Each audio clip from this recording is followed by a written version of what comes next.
गुरुर्ब्रह्मा गुरुर्विष्णुः गुरुर्देवो महेश्वरः गुरुः साक्षात् परं ब्रह्म तस्मै श्रीगुरवे नमः। व्यासाय विष्णुरूपाय व्यासरूपाय विष्णवे नमो वै ब्रह्मनिधये वासिष्ठाय नमो नमः। कूजन्तं राम रामेति मधुरं मधुराक्षरम् आरुह्य कविताशाखां वन्दे वाल्मीकिकोकिलम्। श्रुतिस्मृतिपुराणानाम् आलयं करुणालयं नमामि भगवत्पादशङ्करं लोकशङ्करं। वागर्धाविव सम्पृक्तौ वागर्धप्रतिपत्तये जगतः पितरौ वन्दे पार्वतीपरमेश्वरौ। सूक्तिं समग्रयतु न स्वयमेव लक्ष्मीः श्रीरङ्गराजमहिषी मधुरैः कटाक्षैः। वैदग्ध्यवर्णगुणकुम्भनगौरवैर्यां कण्डूलकर्णकुहराः कवयोधयन्ति। हैमोर्ध्वपुण्ड्रमजहन्मकुटं सुनासं मन्दस्मितं मकरकुण्डलचारुगण्डं बिम्बाधरं बहुलदीर्घकृपाकटाक्षं श्रीवेङ्कटेशमुखमात्मनिसन्निधत्ताम्। विमलपटी कमलकुटी पुस्तकरुद्राक्षस्यस्तहस्तपुटी कामाक्षी पक्ष्मलाक्षी कलितविपञ्ची विभासि वैरिञ्ची। मनोजवं मरुततुल्यवेगं चितीन्द्रियं बुद्धिमतां वरिष्ठं वातात्मजं वनरयूथमुख्यं श्रीरामदूतं शिरसा नमामि। आपदामपहर्तारं दातारं सर्वसम्पदां लोकाभिरामं श्रीरामं भूयो भूयो नमाम्यहम्। हरिः ओं। परमेश्वर स्वरूपैन सभకి నమస్కారం। శివ అనేటటువంటి రెండు అక్షరాలు సమస్తమైనటువంటి మంగళములకు కూడా ఆలవాలము. అందుకే అమరకోశం శివ అన్న పదాన్ని వ్యాఖ్యానం చేస్తూ మంగళము, శోభనము, కళ్యాణము, భద్రము, శుభము వీటన్నింటికీ పర్యాయపదంగా శివుణ్ణి చెప్పింది. అందుకే నాకు శివుడు అక్కర్లేదు అంటే నాకు శుభములు అక్కర్లేదు అని చెప్పినట్లు గుర్తు. అందుకే లోకంలో శివారాధన చెయ్యనటువంటి వారు ఎవ్వరూ ఉండరు. శివుడు సర్వమంగళప్రదుడు.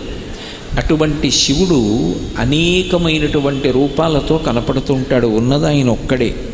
ఆ ఒక్కడే అయినటువంటి పరమశివుడే అనేకమైన రూపాలతో కనపడతాడు. మీరు శివతత్వంలో ఒక విషయాన్ని గమనించి ఉంటారు. పరమశివ అంటారు. ఆ పరమ అన్న మాట ఇక మిగిలిన వాళ్ళ విషయంలో అన్వయం చెయ్యరు. పరమబ్రహ్మ, పరమవిష్ణు, పరమదేవి అలా ఉండదు. పరమశివ అంటారు. పరమశివ అంటే ఏ కారణం చేతనైనా ఎప్పుడైనా మంగళాన్ని శుభాన్ని చెయ్యడం తప్ప వేరొకటి ఎప్పుడూ చెయ్యనటువంటి వాడు కాబట్టి ఆయనకి పరమశివ అని పేరు. అలాగే సదాశివ అని ఒక పేరు ఆయనకి. సదాబ్రహ్మ, సదాశక్తి అలా ఉండదు. సదాశివ అని ఉంటుంది. అందుకే పరమశివుడికి సంబంధించినటువంటి పంచబ్రహ్మమంత్రములను ఉంటాయి. అందులో ఈశాన సర్వ విద్యానాం ఈశ్వర సర్వభూతానాం బ్రహ్మాధిపతిర్బ్రహ్మణోధిపతిర్బ్రహ్మా శివో మే అస్తు సదాశివోం అంటారు. నీవు సదాశివుడవు. సదా అంటే ఎల్లప్పుడూ. ఆయన ఎల్లప్పుడూ మంగళములని చేస్తాడు. ఎల్లప్పుడూ శుభములని చేస్తాడు. అందుకే కోపం వచ్చినట్లు నటిస్తాడు తప్ప నిజానికి ఆయన కోపానికి వశపడడం. ఆయన ఏ ఇతర గుణములకు వశపడడం. మూడు గుణములకు అతీతంగా ఉంటాడు అని చెప్పడానికి చేతిలో త్రిశూలం పట్టుకుంటాడు. త్రైగుణ్యం శూలమేతస్యా పరశు సత్యనిష్టత అంటుంది లింగపురాణం. ఆ మూడు గుణములకు అతీతంగా అంటే సత్వరజస్తమో గుణాతీతుడై ఉంటాడు కాబట్టి ఆయన చేతిలో త్రిశూలం పట్టుకుని ఉంటాడు. అటువంటి పరమశివుడు ఆయన ఇవ్వలేనిది, ఆయన కానిది ఈ లోకంలో ఏమీ లేదు. లంపటము నివారింపను సంపద కృప చెయ్య జయము సంపాదింపన్ సంపెడి వారి వధింపను సొంపారగనికి చెల్లు సోమార్థధర అంటారు భాగవతంలో. ఆయన లంపటము నివారింపను. ఏదైనా లంపటం అంటే బాధ, ఆపద, కష్టం, బరువు వీటిని తీసేయాలన్నా, సంపద కృపచేయ ఐశ్వర్యాన్ని ఇవ్వాలన్నా, సంపద కృపచేయ జయము సంపాదింపన్. ఏదైనా ఒక విషయంలో జయాన్ని సంపాదించాలన్నా, జయము సంపాదించన్ సంపెడివారి వధింపను. మనని బాధ పెట్టేటటువంటి శత్రువులను ఉగ్గడించాలన్నా, లేదా ఇన్ని జన్మలెత్తినప్పటికీ కూడా చిట్ట చివరి జన్మ పరిసమాప్తం ఎవరి చేతుల్లో అవుతుంది అంటే యమధర్మరాజు గారి యొక్క పాశముల వలన అవుతుంది. అందరినీ చంపేటటువంటి యమధర్మరాజు గారినే పడగొట్టాలన్నా సంపెడి వారి వధింపను సొంపారగ నీకి చెల్లు సోమార్ధధర అంటారు. ఒక్క పరమశివుడికే అన్వయం. అందుకే మన్మధుణ్ణి సంహరించాలన్నా ఆయనే. మన్మధుణ్ణి కాల్చినవాడు పరమశివుడు. అలాగే యమధర్మరాజు గారి యొక్క వక్షస్థలం మీద తన్నినటువంటి వాడు పరమశివుడు. మనం పుట్టాము అంటే కారణం మన్మధుడు, శరీరం పడిపోయింది అంటే కారణం యమధర్మరాజు గారు. పరమశివుడి పాదములు పట్టుకుంటే పుట్టడానికి కారణమైనటువంటి మన్మధునికి వశపడి జన్మించవలసిన అవసరం ఉండదు. ఇదే చిట్ట చివరి జన్మ, ఇదే చిట్ట చివరిసారి శరీరంతో ఉండడం, ఇదే ఆఖరిసారి శరీరం విడిచిపెట్టడం. అలాగే ఆయన యమధర్మరాజుని కూడా ఉగ్గడించినవాడు కనుక ఆయన పాదములు ఎవరు పట్టుకుంటారో వాళ్ళని యమధర్మరాజు గారు కూడా ఏమీ బాధ పెట్టలేడు. అంటే మళ్ళీ జనన మరణ చక్రము నుంచి విడుదల పొందాలి అంటే పరమశివుడి పాదములు వినా మార్గాంతరము లేదు అని ప్రతిపాదన. అటువంటి పరమశివుడి గురించి చెప్తూ ఆయన తత్వం, ఆయన యొక్క అద్భుతం, ఆయన ఇచ్చేటటువంటి అనుగ్రహం గురించి భాగవతంలో ఒక పద్యంలో చెప్తారు. భూతాత్మ భూతేశ భూతభావన రూప దేవమహాదేవ దేవవంద్య, ఈ లోకములకెల్ల ఈశ్వరుండవు నీవు, బంధమోక్షములకు ప్రభుడ నీవు, ఆర్త శరణ్యుండవగు గురుండవు నిన్ను కోరి భజింతురు కుశలమతులు, సకల సృష్టి స్థితి సంహారకర్తవై బ్రహ్మ విష్ణు శివాంశ వరగుదీయు. ఈ సమస్త సృష్టికి శబ్ద యోనివీవు, పరమ సదసత్వమైన గుహ్యమైన బ్రహ్మంబు నీవు, శబ్ద యోనివీవు శక్తియుతుడవీవు అంటారు. ఆయన బ్రహ్మగా, విష్ణువుగా, హరుడిగా, సృష్టి స్థితి లయ చేసేటటువంటి పరబ్రహ్మం ఆయనే. మూడు కాలములుగా, మూడు లోకాలుగా, మూడుగా కనపడేటటువంటివన్నీ కలిపి ఆయనలోంచే వస్తాయి. అందుకే మూడు లోకములకు, మూడు కాలములకు, మూడు రూపములకు మూలమగుచు భేదమగుచు తుది కభేదమయ్యొప్పారు బ్రహ్మమనగ నీవే పాలనయన అంటారు. అటువంటి శివుడు ఆయన భూతాత్మ భూతేశ భూతభావన రూప దేవమహాదేవ దేవవంద్య. సమస్తమైనటువంటి దేవతలు ఆయనకి నమస్కారం చేస్తుంటారు. అందుకే ఆయనకి దేవతా సార్వభౌముడు అని పేరు. శ్రీశైలే స్వర్ణశృంగే మణిగణరచితే కల్పవృక్షాళిశీతే స్ఫీతే సవర్ణరత్నస్ఫురిత నవగృహే దివ్యపీఠే శుభార్హ్యే ఆసీన సోమచూడ సకరుణనయన సంగనస్మేరవక్త్ర శంభుశ్రీ భ్రామరీశ ప్రకటిత విభవో దేవతా సార్వభౌమ అని. ఆయన దేవతా సార్వభౌముడు. ఆయన ఆజ్ఞకు ఎదురు లేదు. కాబట్టి భూతాత్మ భూతేశ భూతభావన రూప దేవమహాదేవ దేవవంద్య, ఈ లోకములకెల్ల ఈశ్వరుండవు నీవు, బంధమోక్షములకు ప్రభుడ నీవు. ఆయన ఈ లోకములకన్నిటికీ కూడా ఈశ్వర అన్న శబ్దంతో పరిపాలిస్తూ ఉంటాడు. ఈశ్వరుడు అన్న మాటకు అర్థం ఏమిటంటే ఆయన ఒకరి పాపాన్నంతటినీ కూడా తొలగతోసిన, ఆయన ఎవరినైనా శిక్షించిన, ఇలా నువ్వెందుకు శిక్షించావని కానీ, వీళ్ళని ఎందుకు క్షమించావని కానీ అడగగలిగినటువంటి వాడు వేరొకడు లేడు. ఆయనకు ఆయనే సాటి. అందుకే మూడు రకములైనటువంటి మలములు పరమశివుడికి అన్వయము కావు అని లింగపురాణంలో శివుడి గురించి చెప్తూ ఒక మాట చెప్తారు. ఆయన అప్రాకృత శరీరం తం అతిమన్మథరూపిణం ఘృతరీతి ఘనీభూతం సచ్చిదానంద విగ్రహం అని.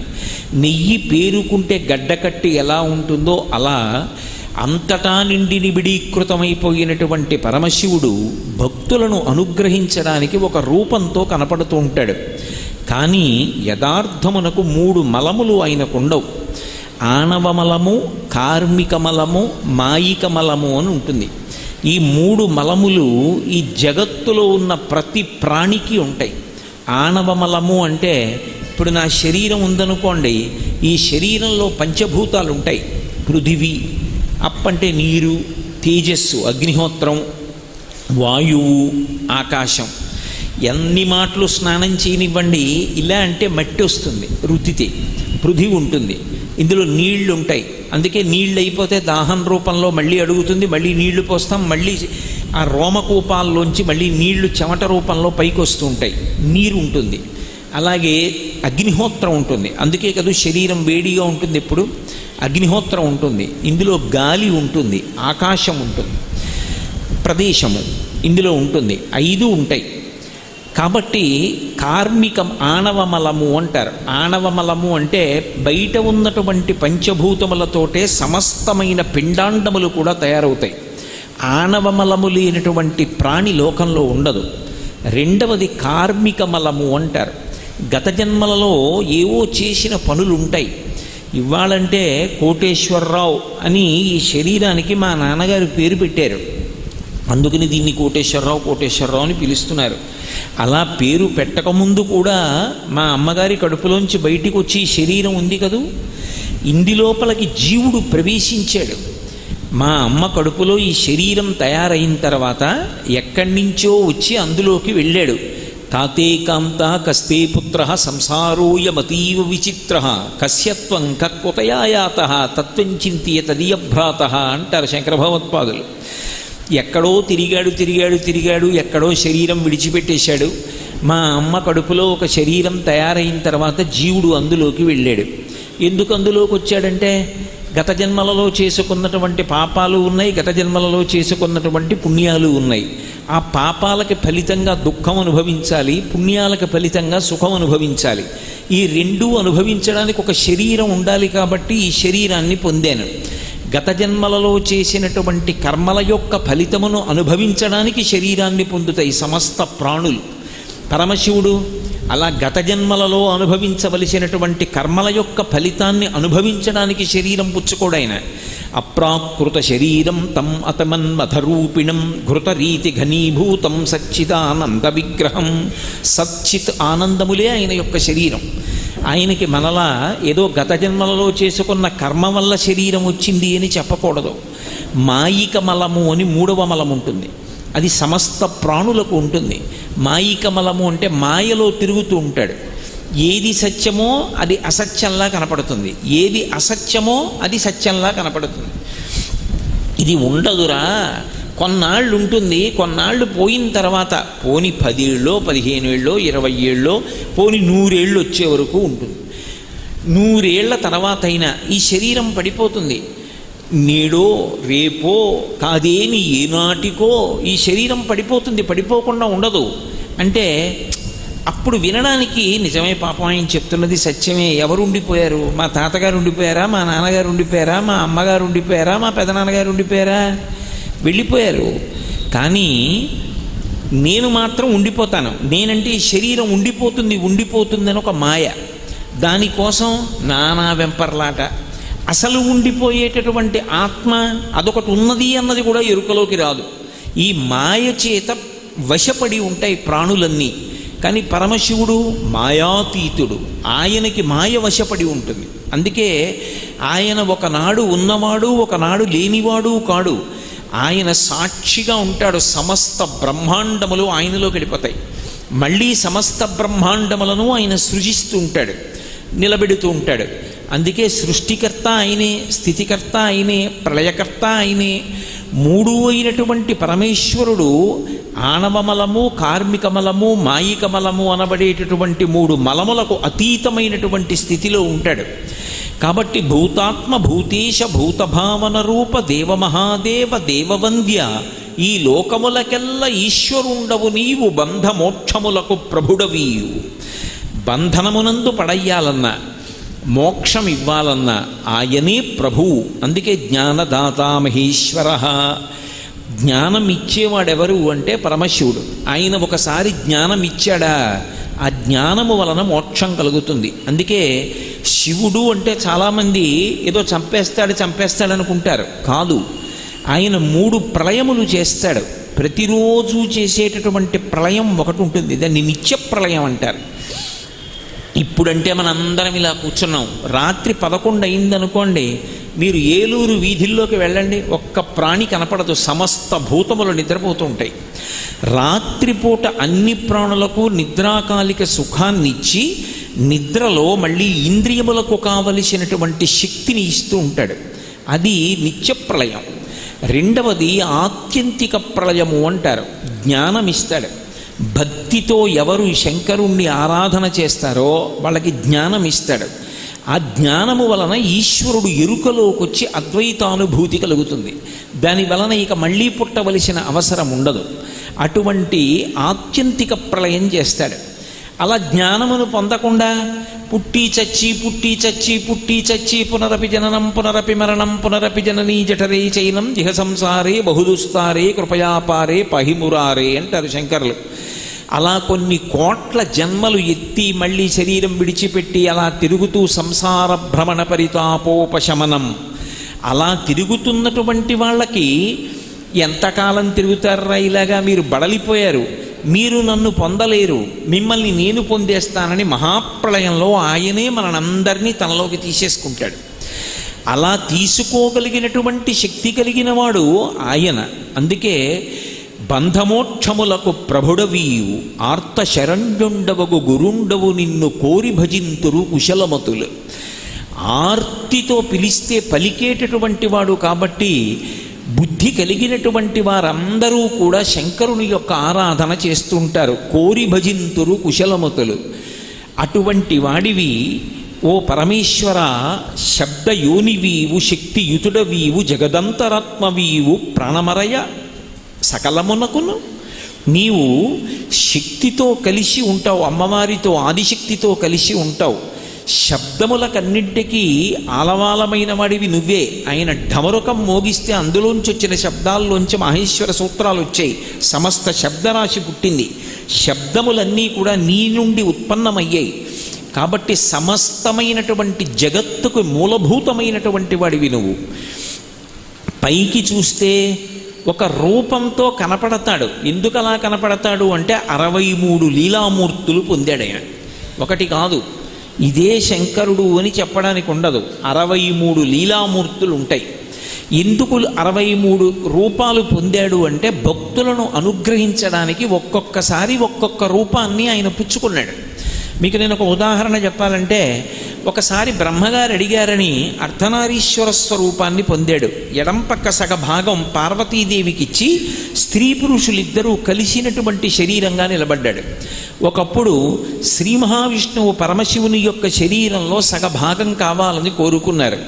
వన్నే ఏనుగుతోలు దుప్పటము బువా కాలకూటంబు చేగిన్ని బ్రహ్మకుపాల ముగ్రమగు భోగే కంఠహారంబు నిన్నీలాగున నుండియున్ తెలిసియున్ నీ పాద మూలంబునం చేర్చెన్ నారాయణుడు ఇట్లు పానసమునన్ శ్రీకాళహస్తీశ్వర అంటాడు దుర్జటి. శ్రీ మహావిష్ణువు శంకరుని యొక్క శరీరంలో సగభాగం కావాలి అని తపస్సు చేస్తే ఆయనకి సగభాగం ఇచ్చాడు. హరిహరమూర్తి అని ఒక అవతారం వచ్చింది, ఊర్ధ్వతాండవమూర్తి అని ఒక రూపం వచ్చింది, భిక్షాటనమూర్తి అని ఒక రూపం వచ్చింది, భైరవమూర్తి అని ఒక రూపం వచ్చింది. 63 లీలామూర్తులు పొందాడు. ఎవరి కొరకు? భక్తులను అనుగ్రహించడానికి చూపించాడు.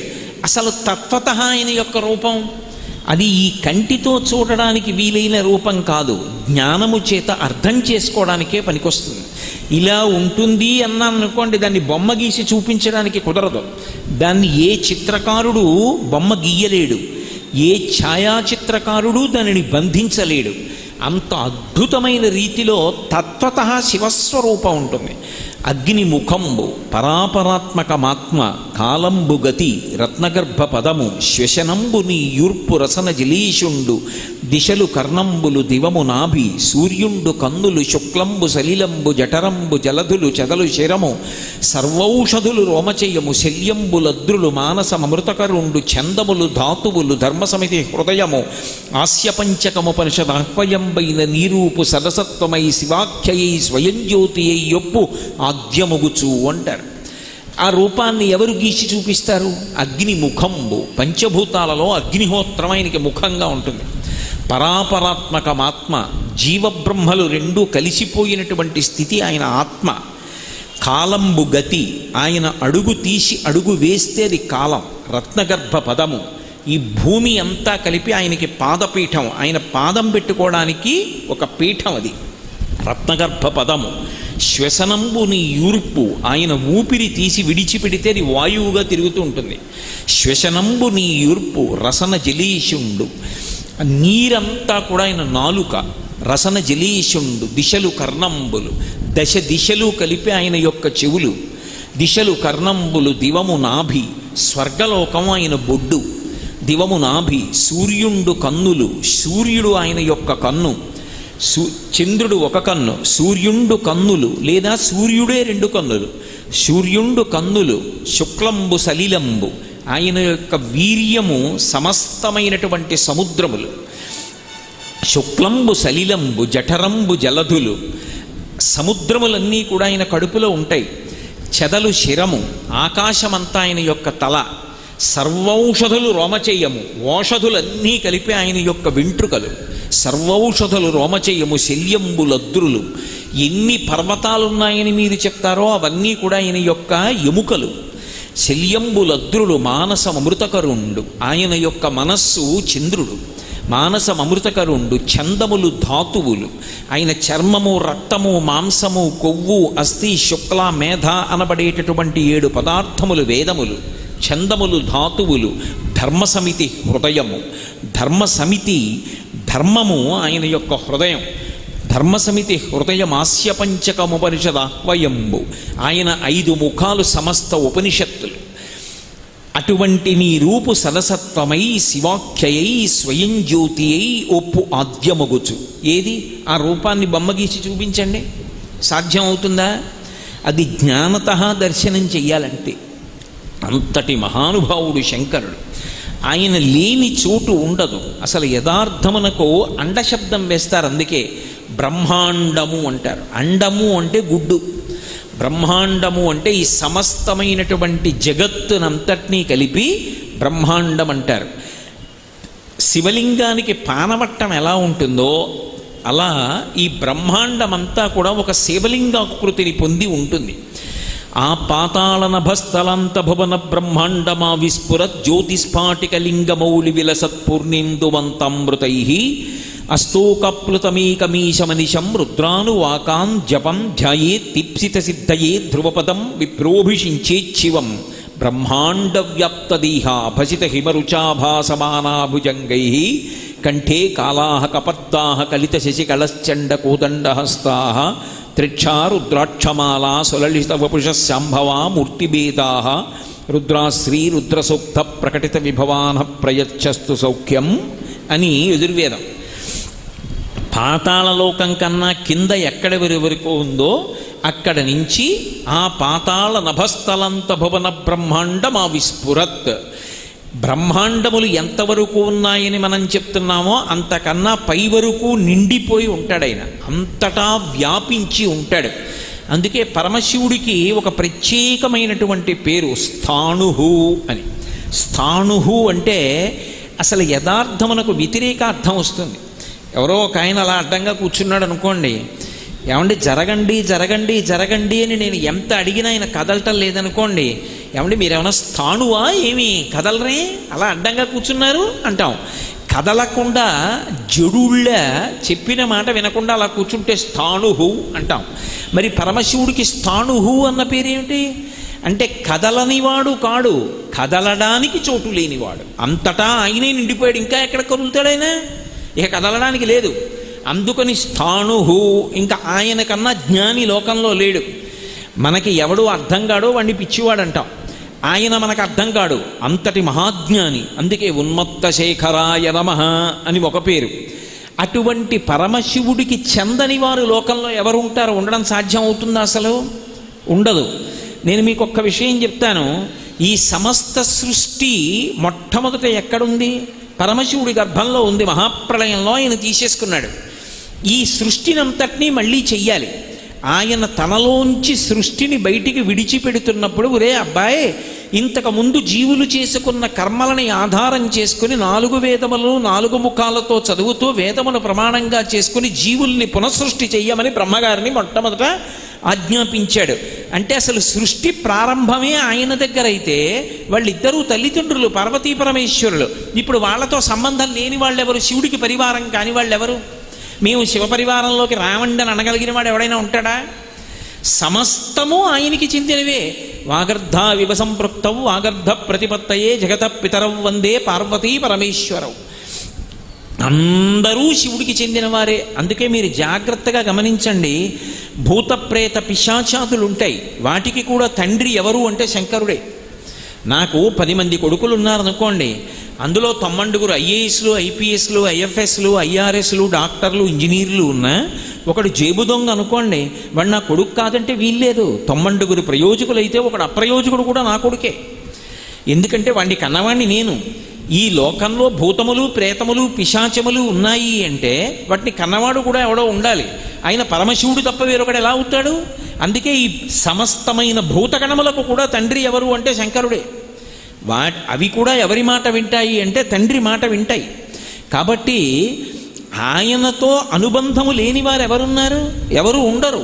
అందుకే శంకరాచార్యుల వారు కాశీపట్టణానికి వెడితే అన్నపూర్ణమ్మ దగ్గరికి వెళ్ళి, మాతాచ పార్వతీదేవి పితాదేవో మహేశ్వర బాంధవా శివభక్తాశ్చ స్వదేశో భువనత్రయం అన్నారు. మా అమ్మ పార్వతీదేవి, మా నాన్నగారు పరమశివుడు. భక్తులందరూ శివ అని నేను అన్నప్పుడు విష్ణువు కాదు అని మీరు అర్థం చేసుకోకూడదు. శివుడికి విష్ణువుకి మధ్య భేదం ఎప్పుడూ చూడరాదు.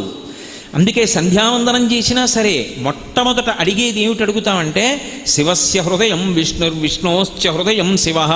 శివుని యొక్క హృదయం విష్ణువు, విష్ణువు యొక్క హృదయము శివుడు. నా బుద్ధి ఎన్నడూ శివకేశవుల మధ్య భేదమును పాటించకుండుగాక అని అడుగుతాం.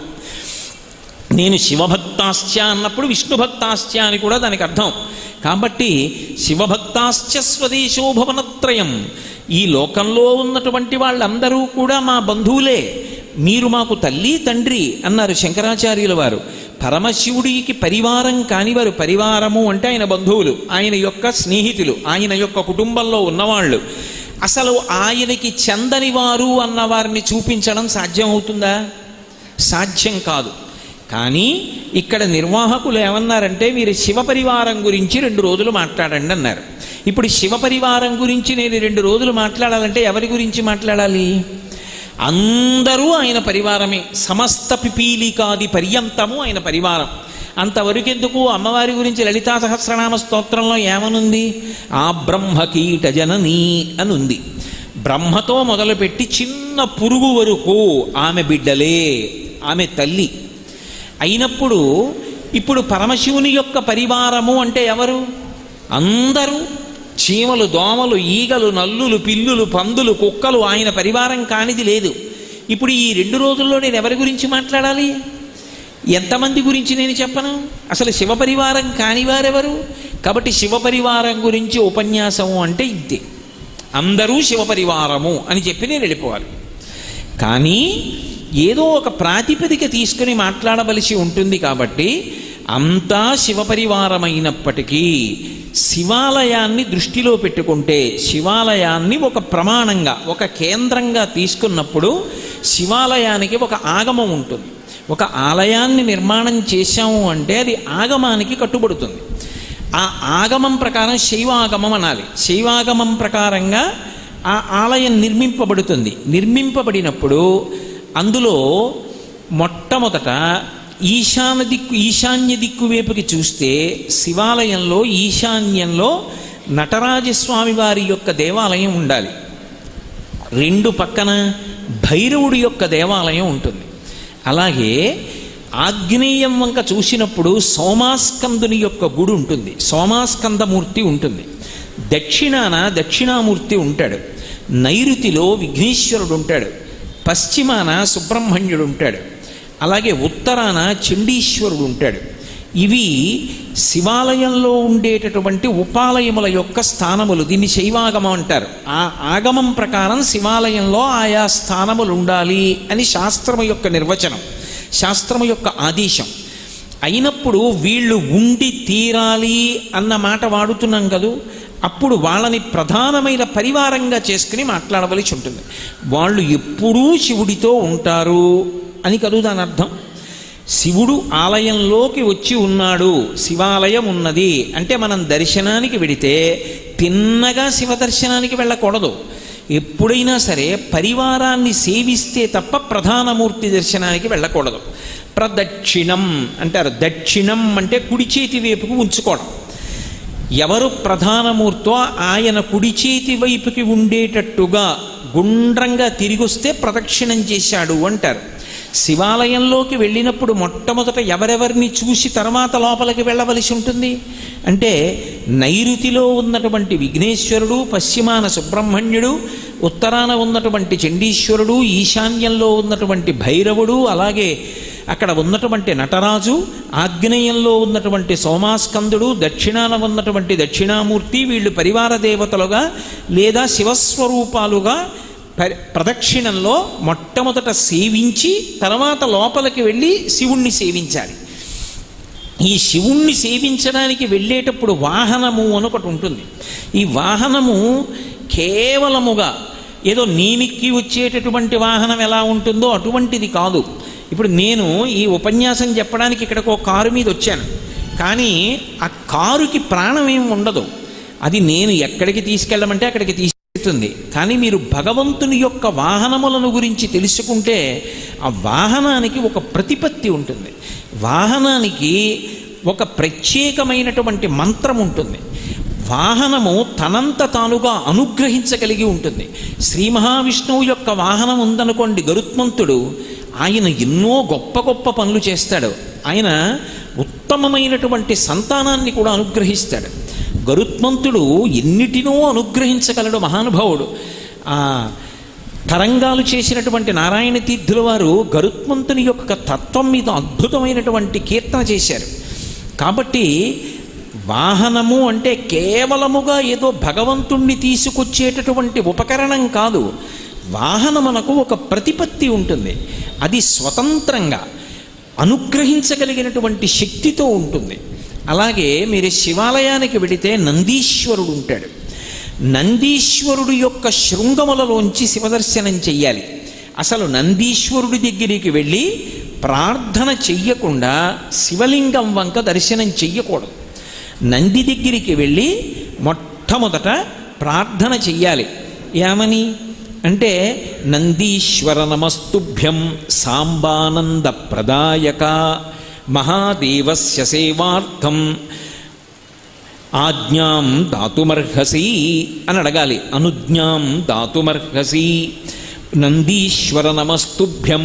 నమస్తుభ్యం అంటే రెండు చేతులు కైమోడ్చి ఇలా శిరసు ఉంచి నమస్కరించాలి. నమస్కరించి, ఓ నందీశ్వర నీకు నమస్కరిస్తున్నాను. ఎవరు నువ్వు? సాంబానంద ప్రదాయక. సా అంబ ఆనంద ప్రదాయక. అమ్మతో కలిసి ఉన్నటువంటి శివుని యొక్క దర్శనాన్ని నాకు అనుగ్రహించగలిగినటువంటి వాడివి. వాళ్ళ ఇద్దరి దర్శనము చేత నేను ఆనందమును పొందేటట్టుగా చెయ్యగలిగిన వాడివి నువ్వు. నీ అనుగ్రహం లేకపోతే ఆయన దర్శనం లేదు. కాబట్టి సాంబానంద ప్రదాయక మహాదేవస్య సేవార్థం. నేను మహాదేవుని యొక్క సేవ చెయ్యాలనుకుంటున్నాను, ఆయన ఎదురుగుండా నిలబడాలనుకుంటున్నాను, నమస్కరించాలనుకుంటున్నాను. కాబట్టి మహాదేవస్య సేవార్థం అనుజ్ఞాం దాతుమర్హసి. మీరు నాకు అనుజ్ఞ ఇవ్వండి, అనుమతి ఇవ్వండి. మీరు అనుమతిస్తే అప్పుడు నేను లోపలికి వెడతాను అని చెప్తారు. నందీశ్వరుడు కేవలముగా పరమశివుడు వచ్చేటటువంటి వాహనం ఒక్కటే కాదు, అసలు నందీశ్వరుని యొక్క అనుమతి లేకుండా శివాలయంలో శివదర్శనం చేశారనుకోండి, దాన్ని శంకరుడు అంగీకరించాడు. ఎందుచేత అంటే శివదర్శనాన్ని ఇవ్వడానికి మొట్టమొదట ఎవరు అనుగ్రహించాలి అంటే నందీశ్వరుడు అనుగ్రహించాలి. ఎక్కడి నుంచి వచ్చింది నందికా శక్తి శివపరివారంలో అంటే, శిలాదుడు అని ఒక మహర్షి, ఆయన మహానుభావుడు. ఆయనకి ఒకప్పుడు ఒక విచిత్రమైనటువంటి కోరిక కలిగింది.